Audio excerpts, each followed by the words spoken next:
मुंबईकरांसाठी हे प्रति अक्कलकोटच आहे असं म्हटलं तर वावगं ठरणार नाही। नमस्कार मित्रांनो, तर हे आहे मुंबईतील चेंबूर येथील एक दिव्य सिद्धस्थान श्री स्वामी समर्थ मठ चेंबूर। हा मठ 1917 साली स्थापन झाला आणि आज 109 वर्षांची अखंड आध्यात्मिक परंपरा जपत आहे। या मठाचे वैशिष्ट्य म्हणजे येथे विराजमान असलेल्या या श्री स्वामी समर्थ महाराजांच्या आत्मलिंग पादुका। या पादुका स्वामींनी आपला पुत्र मानलेल्या श्री हरिभाऊ तावडे उर्फ स्वामी सूत महाराजांना प्रसाद रूपाने दिल्या होत्या।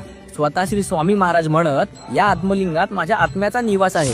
स्वामी सूत महाराजांनी प्रथम मुंबईतील कामाठीपुरा येथे मठ स्थापन केला, नंतर तो कांदेवाडी येथे स्थलांतरित झाला। स्वामी सूत महाराजांच्या पश्चात त्यांच्या कन्या सिद्धाबाई यांनी या पादुका चेंबूर मठात प्रतिष्ठापित केल्या आणि आज नलावडे कुटुंबीय या चेंबूर मठाची सेवा निष्ठेने सांभाळत आहेत। येथे आजही अखंड नामस्मरण, स्वामी जयंती, गुरुपौर्णिमा, दत्त जयंती नियमितपणे साजरी केली जाते।